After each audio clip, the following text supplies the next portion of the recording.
আমি ভাবছি যদি রিলিজন সত্যি হয়, ওয়াও, তাহলে তো আমার পুরো লাইফস্টাইল, কারণ প্রত্যেকের একটা কমফোর্ট জোন থাকে না, তো সেই কমফোর্ট জোন আমার পুরো ভেঙে যাবে।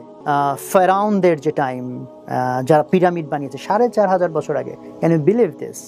সেকেন্ড যে টপিকটা আমাকে খুব ইন্ট্রিগ করলো সেটা হচ্ছে গ্লোবাল পলিটিক্সের কিছু ইস্যু, বিশেষ করে হচ্ছে সেকেন্ড ওয়ার্ল্ড ওয়ারের পর। থার্ড টপিক হচ্ছে মানি, টাকা কিভাবে তৈরি হয়। তো এটা আমাকে খুব ইন্ট্রিগ করছে অন্য আরেকটা কারণে।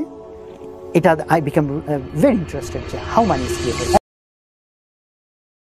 আসসালামু আলাইকুম, আমি নাফিস আহমেদ মৃধা।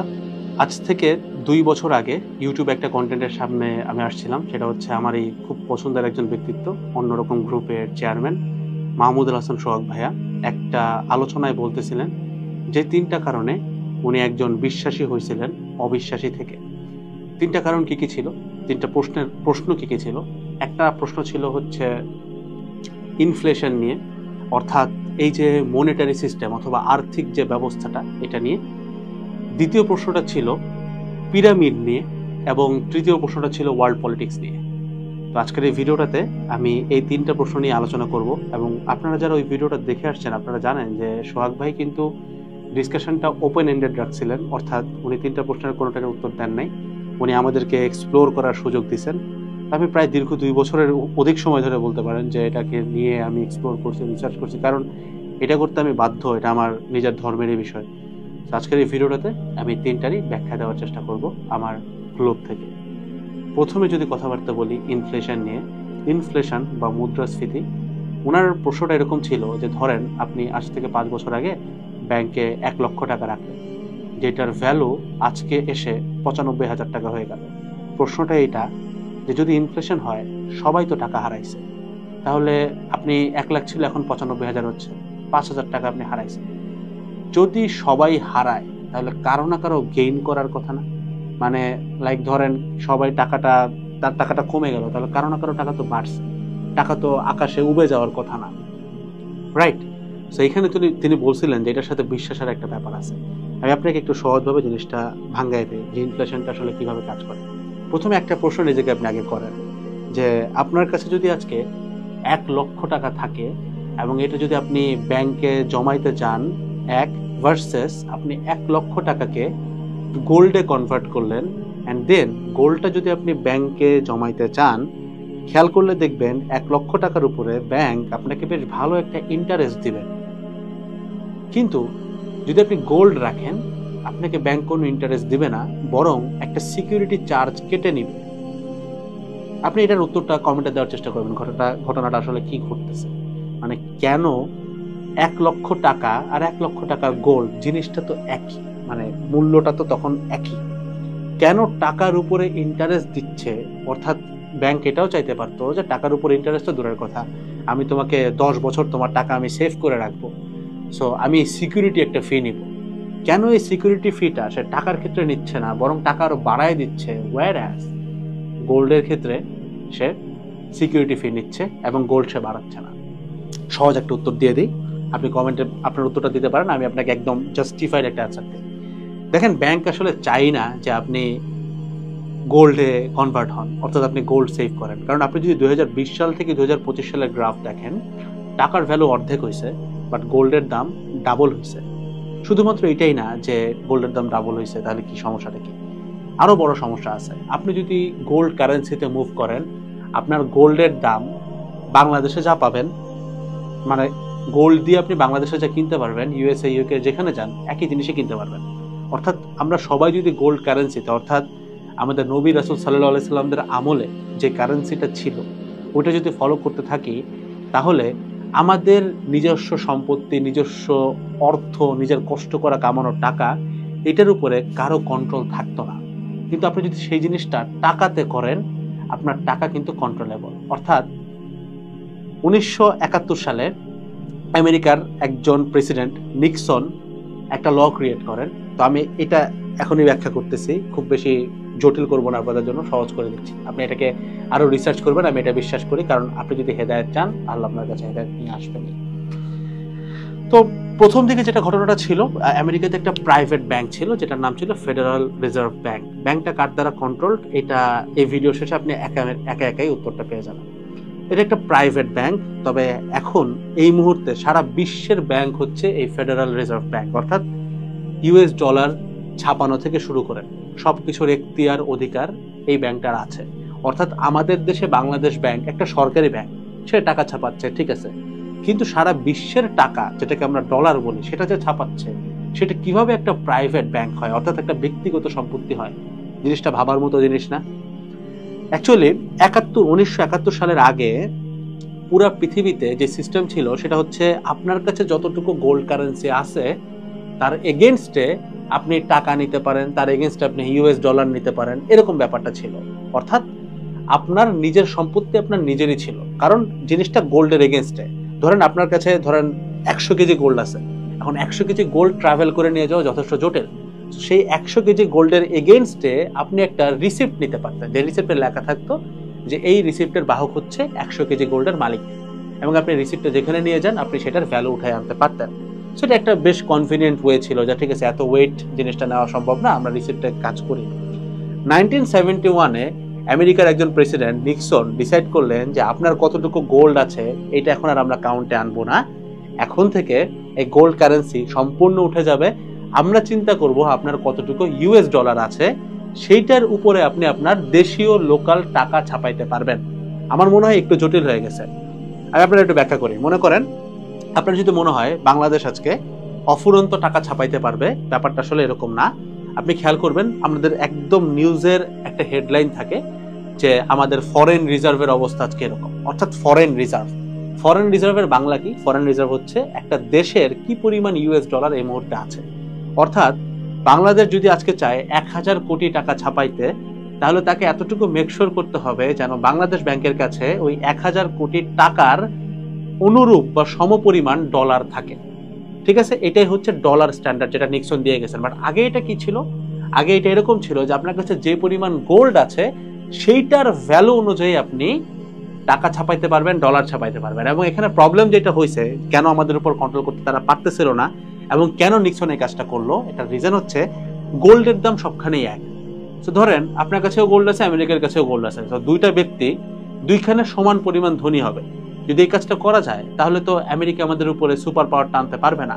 দ্যাটস ওয়াই তারা যেটা করলো, এই গোল্ড স্ট্যান্ডার্ডটাকে পুরোপুরি উঠাই দিল, বললো গোল্ড টোল্ড বুঝি না, তোমাদের ইউএস ডলার রাখতে হবে, তোমাদের ইউএস ডলারের এগেইনস্টে তুমি টাকা ছাপাইতে পারবা। এইবার হচ্ছে মেইন খেলাটা আসলো। দেখেন আমেরিকায় 1 ইউএস ডলার মানে 1 ইউএস ডলার, কিন্তু বাংলাদেশে 1 ইউএস ডলার মানে কিন্তু 1 ইউএস ডলার না। এটা কিন্তু টাকাটা যখনই আপনি কনভার্ট করেন, আপনি যদি উল্টা চিন্তা করেন টাকাকে ইউএসডি করলে আপনার ভ্যালু কিন্তু অটোমেটিক্যালি কমে যাচ্ছে। অর্থাৎ আপনি হয়তো বাংলাদেশে কোটি কোটি টাকার মালিক, এইটাই যখন কনভার্ট করে আপনি ইউএসএ তে যাচ্ছেন আপনি কিন্তু আর কোটিপতি থাকলেন না, বুঝতে পারছেন? অর্থাৎ ইউএস কারেন্সিতে কিন্তু আপনি কোটিপতি না, কিন্তু ওই ইউএসএ তে যে লোকটা কোটিপতি, যদি আগে গোল্ড স্ট্যান্ডার্ড থাকতো, সে যদি গোল্ডে কোটিপতি হইতো, দুজনের পাওয়ার কিন্তু সেম হইতো। কিন্তু যেহেতু গোল্ড স্ট্যান্ডার্ডটা উঠে গেল, এখন কিন্তু পাওয়ারটা আর সেম থাকলো না। তো 1971-এ নিক্সন একটা ল পাবলিশ করে আমেরিকার প্রেসিডেন্ট হিসেবে, যে এখন থেকে গোল্ড স্ট্যান্ডার্ড বলে আর কিছু নাই, এখন থেকে পুরো ব্যাপারটা আমরা ইউএসডিতে কাউন্ট করব।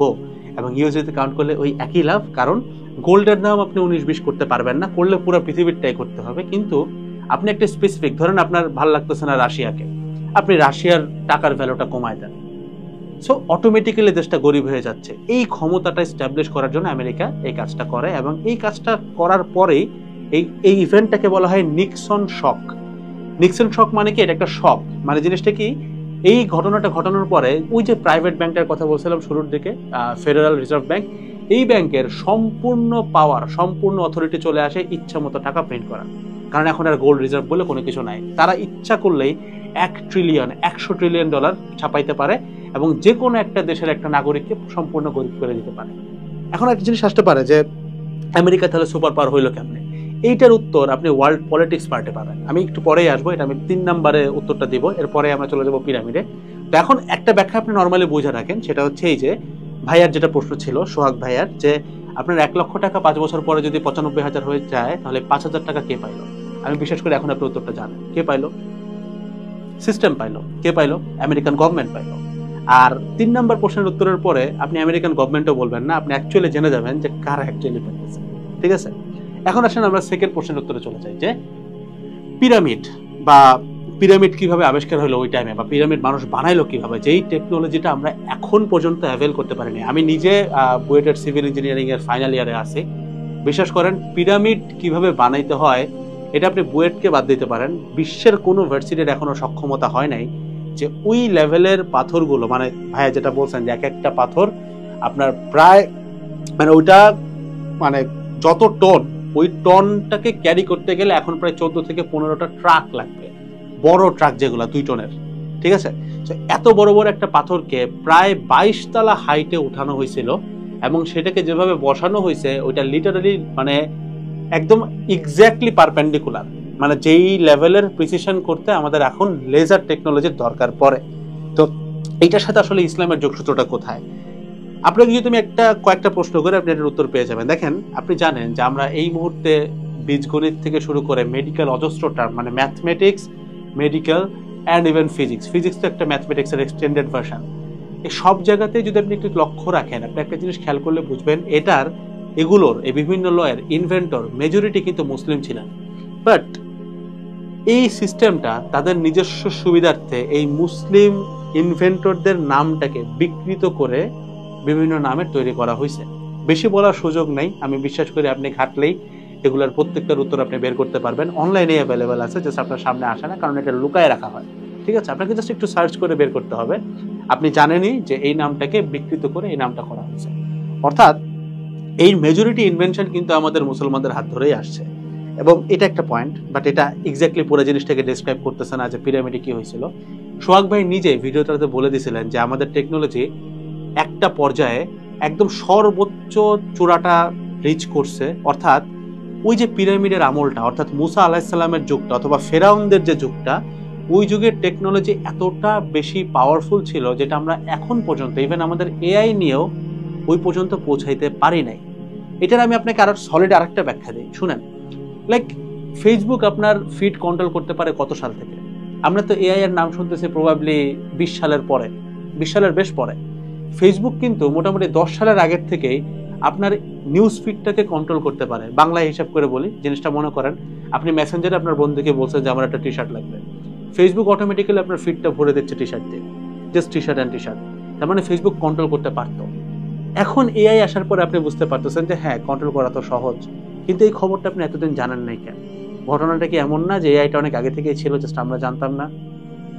হওয়ার চান্স কিন্তু অনেক বেশি হাইয়ার। ইভেন আমেরিকান ইন্ডাস্ট্রির বা হলিউডের যে অজস্র মুভি আছে, যেখানে আপনি দেখলে বুঝবেন যে এআই এর একটা ছাপ কিন্তু আছে, আপনি বুঝবেন ওইটা নিয়ে কথা হচ্ছে, কিন্তু এটা আমাদের সামনে কখনোই ক্লিয়ারলি আসে নাই। অর্থাৎ এখান থেকে বোঝা যায় যে এই যে আমাদেরকে একটা জিনিস খাওয়ানো হয় যে প্রথম স্রষ্টার প্রথম মানুষটা ছিল হচ্ছে একটা বানর, আস্তাগফিরুল্লাহ, এন্ড দেন আমরা ইভলিউশনের থ্রুতে মানুষ হয়েছে, অর্থাৎ প্রথমে গুহা মানব ছিল, এই ধারণাটাই মিথ্যা।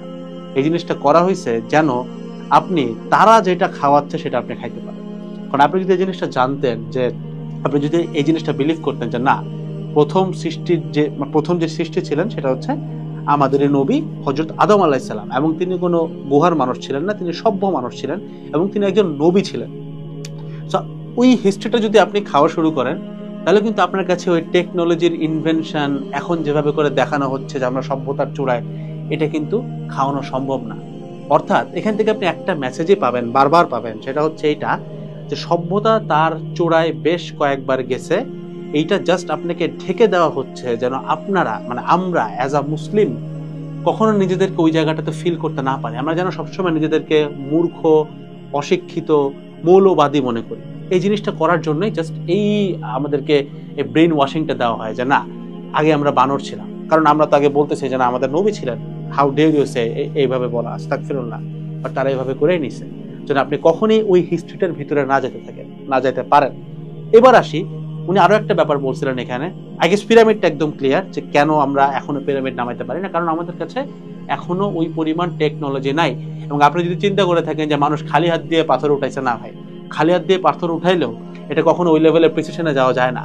এবং এগুলো যে আমলের কথা হইতেছে, তখন বিভিন্ন গুহার ভিতরে মিশরের পিথাগোরাসের ফর্মুলা লেখা থাকতো, যেই টাইমে পিথাগোরাস স্যারের জন্মই হয় নাই, ওই টাইমে পিথাগোরাসের ফর্মুলা লেখা ছিল, হেলিকপ্টারের কনসেপ্ট দেওয়া ছিল।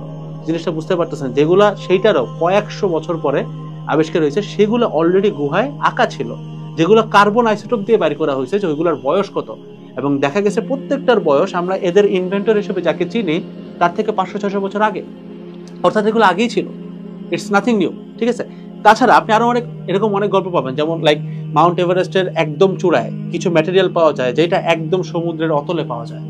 অর্থাৎ এমন ঘটনা ঘটলে আমি অবাক হব না যে আল্লাহ এমন কিছুই করছেন যে পুরো একটা পৃথিবীর নিচে যে প্লেটগুলো থাকে এটাকে পুরোটাই উল্টে দেওয়া হয়েছে, আমরা কিছুই জানি না। এমনও হইতে পারে কিছু কিছু অংশের সাথে কিন্তু এটা হয়েছে, হয়তো সব উল্টায় নাই, কিছু নিদর্শন তো আমরা দেখতেই পাচ্ছি, বাট অনেক ক্ষেত্রে এই ঘটনাটা কিন্তু ঘটছে। সেটা ছিল হচ্ছে ব্যাখ্যা যে পিরামিড আসলে কেন হয়েছে, রিজন কি, তখন তারা টেকনোলজির পিকে ছিল। এবারে সে আরেকটা প্রশ্নের ব্যাখ্যা যে কেন আমাদের আল কোরআনে মুসা আলাইহিস সালামের ঘটনাটা সব থেকে বেশি ইলাবোরেটেড। লাইক আপনি যদি আমাদের নবী রাসূলদের জীবনী পড়েন, রাসূল সাল্লাল্লাহু আলাইহি ওয়াসাল্লামের জীবনী পড়েন, আপনি খেয়াল করলে দেখবেন আমাদের মুসলমানদের জন্য সব থেকে ইম্পর্টেন্ট প্রফেট কিন্তু হযরত মুহাম্মদ সাল্লাল্লাহু আলাইহি সাল্লাম, এবং মুসা আলাইহিস সালামের থেকেও অনেক বেশি গুরুত্ব আমাদের অজস্র প্রফেটরা পাইছেন, যেমন ইব্রাহিম আলাইহিস সালাম জাতির পিতা, এরকম অজস্র লোক কিন্তু আছেন, নবী রাসূল আছেন সাল্লাল্লাহু আলাইহি সাল্লাম। বাট মুসা আলাইহিস সালামের গল্পটা কেন এত বড়, এটার ব্যাখ্যা আমি আপনাকে খুব সিম্পলি দিই। আপনি যদি খেয়াল করেন মুসা আলাইহিস সালামের সময় যে ফিরাউন কালচারটা ছিল, যে সুদের কালচারটা ছিল, যেই হচ্ছে কি আপনার ঘুষ, সুদ, তারপরে এটাকে অনেকে খাজনা বলে, ঠিক আছে, এই কালচারগুলো কিন্তু ওই টাইমে সব থেকে বেশি পিক ছিল, এবং ওই টাইমে মানুষের হাতে টেকনোলজির অ্যাক্সেসও ছিল সব থেকে বেশি।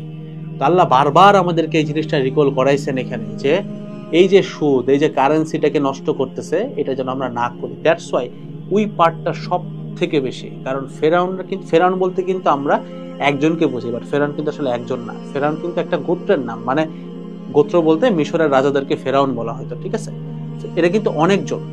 তো তাদের এই পুরা সময়টা জুড়ে এই সুদের যে কারেন্সিটা এখন আমরা যেটা খাচ্ছি আর কি, যেটা সুদই, তো আপনি টাকা ব্যাংকে রাখছেন মানে কিন্তু আপনার সুদ, ইনফ্যাক্ট টাকা জিনিসটাই একটা সুদ।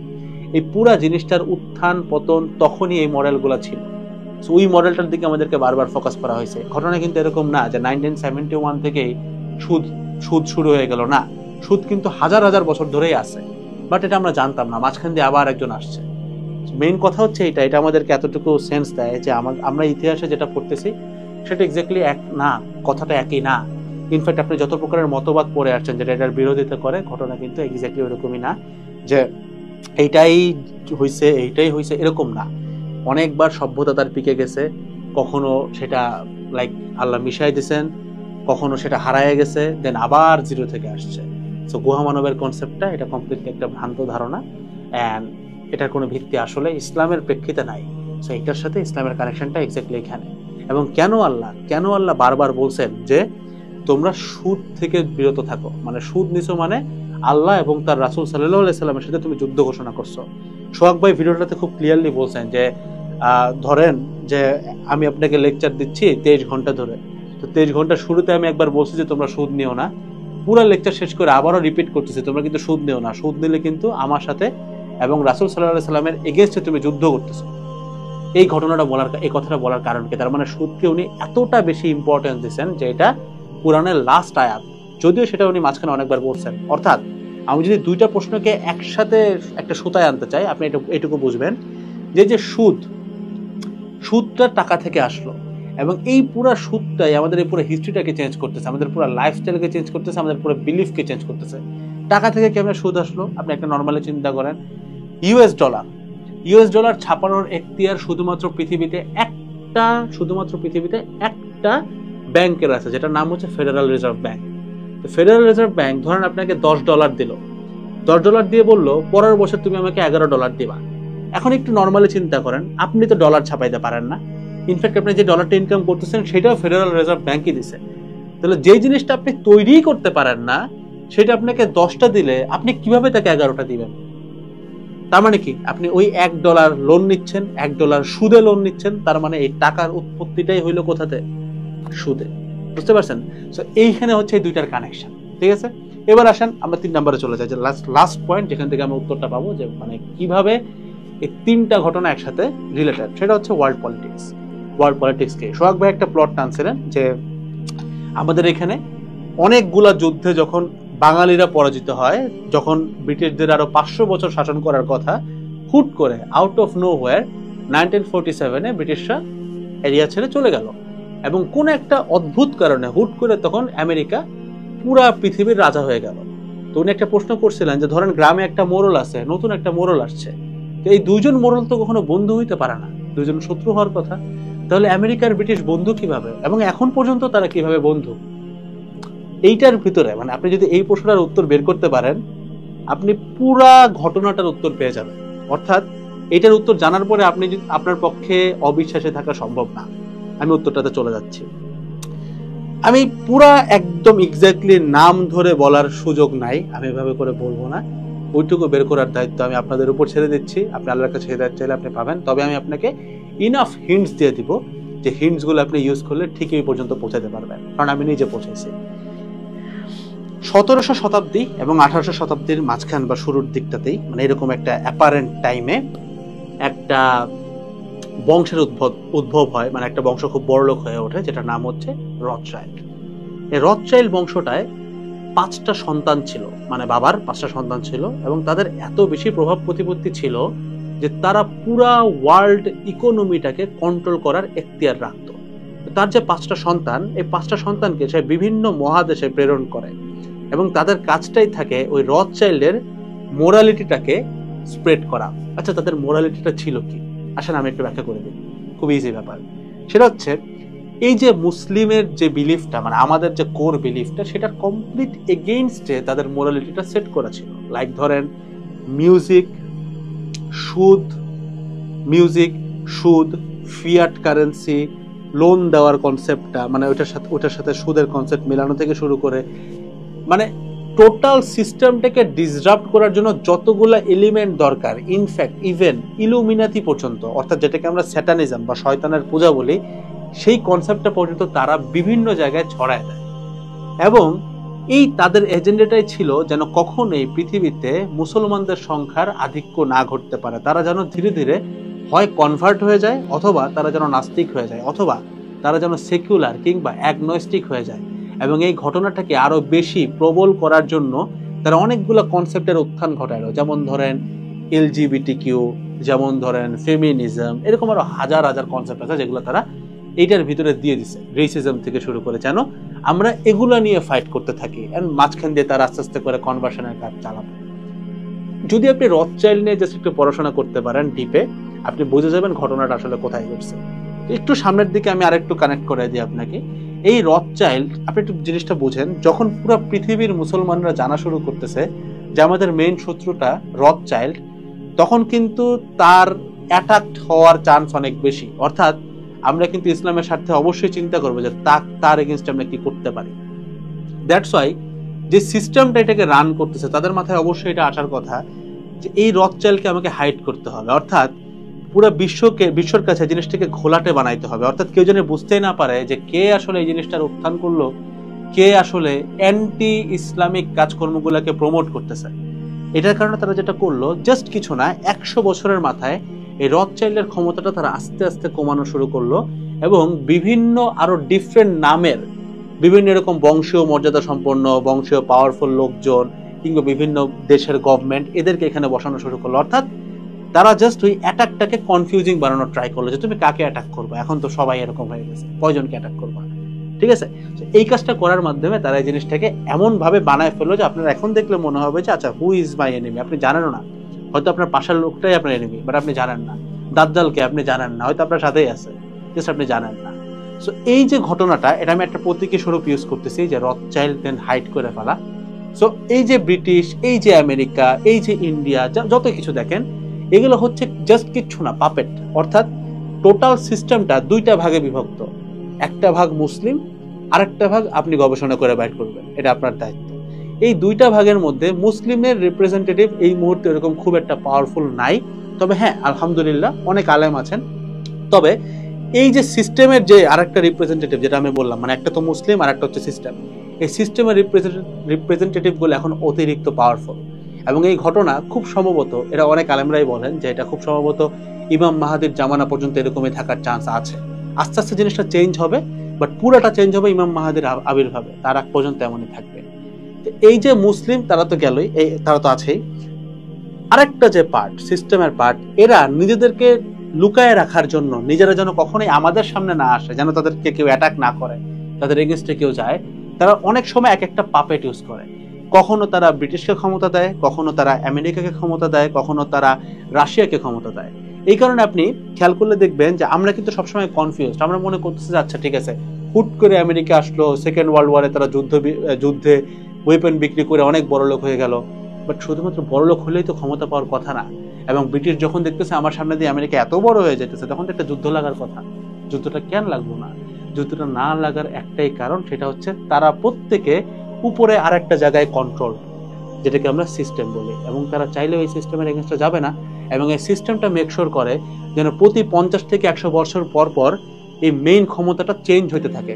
কারণ ধরেন আমেরিকা যদি প্রায় 500 বছর ধরে এই সুপার পাওয়ার হয়ে থাকে, তাহলে সবার টার্গেট কিন্তু আমেরিকা হয়ে যাবে। একটা পর্যায়ে দেখবেন যে আমেরিকার সাথে অনেক দেশের সম্পর্ক খারাপ হবে, যেমন এখনই দেখতে পারতেছেন আমেরিকার সাথে কিন্তু অনেকেরই সম্পর্ক খারাপ হওয়া শুরু করতেছে, তাই না? সো ঘটনা যেটা ঘটবে, আমেরিকাকে সবাই একটা পর্যায়ে অ্যাটাক করবে বা তাকে সহযোগিতা করা বন্ধ করে দেবে। যার কারণে আপনি খেয়াল করবেন প্রতি 50 বছর, 100 বছর, 200 বছর পর পর এই ক্ষমতাটা চেঞ্জ হয়। যেমন 200 বছর ব্রিটিশ শাসন করলো, দেন হুট করে আপনি জানেন না কেন আমেরিকা চলে আসলো। আবার এখন আমরা শুনতেছি যে কোনো টাইমে চায়না নাকি সুপার পাওয়ার হয়ে যাবে। এগুলো কেন করতেছে? যেন আপনি কখনো আপনার ওই টার্গেটটা ফিক্স করতে না পারেন, যে কাকে আমার টার্গেট করা উচিত, কার এগেনস্টে আমার নফসের যুদ্ধটা হবে, কার এগেনস্টে আমার জিহাদটা হবে। এটা যদি আপনি না বুঝতে পারেন, দ্যাটস ওয়াই তারা বারবার এই পাওয়ার শিফটিং এর খেলাটা খেলে। এবং এই পুরা জিনিসটা এখন যদি আপনি সামারাইজ করেন একটা সূত্রে গাথা, সূত্রটা হচ্ছে পুরা ওয়ার্ল্ড পলিটিক্স, পুরা ওয়ার্ল্ডের মোরালিটি, সবকিছু, পপুলেশন থেকে শুরু করে লিডারশিপ অ্যান্ড ফিনান্স, পুরোটা দুইটা ভাগে বিভক্ত। এক হচ্ছে মুসলিম, আর একটা হচ্ছে সিস্টেম। সো এই দুইটার মধ্যে যুদ্ধ হচ্ছে, এবং এই দুইটার মধ্যে যুদ্ধের ক্ষেত্রে মুসলিমদেরকে অপ্রেস করার জন্য এই সিস্টেমটা বিভিন্ন প্রকারের ফোন দিয়ে আটে। যেমন ইতিহাস মুছে ফেলা থেকে শুরু করে, ফিয়াট কারেন্সি আনার থেকে শুরু করে, মানে যে মুদ্রাস্ফীতির যে কনসেপ্ট, যেন আমরা গরিব হয়ে যাই, থেকে শুরু করে ওয়ার্ল্ড পলিটিক্সে বারবার একজনের উত্থান পতন দেখানো, যেন আমরা সবসময় কনফিউজ থাকি। এবং এই কনফিউশনের মাঝখানে আমরা যেন মিউজিকে লিপ্ত হই, আমরা যেন বিভিন্ন অদ্ভুত কনসেপ্টে লিপ্ত হই, যেমন LGBTQ, এইটা যেটা কখনো ছিলই না, যেন মাঝখান দিয়ে আমরা আস্তে আস্তে ধীরে ধীরে আল্লাহ এবং তার রাসূল সাল্লাল্লাহু আলাইহি সাল্লাম এবং ইসলাম থেকে অনেক দূরে সরে আসি। That's all about the whole thing. আমি বিশেষ করে আপনি 3টা জিনিসের উত্তর পেয়ে গেছেন। আমার জন্য দোয়া করবেন যেন এই ধরনের আরো ব্যাখ্যা বিশ্লেষণমূলক ব্যাপার আপনাদের সামনে আনতে পারি। অবশ্যই চ্যানেলটাতে সাবস্ক্রাইব করে রাখবেন। আসসালামু আলাইকুম সবাইকে।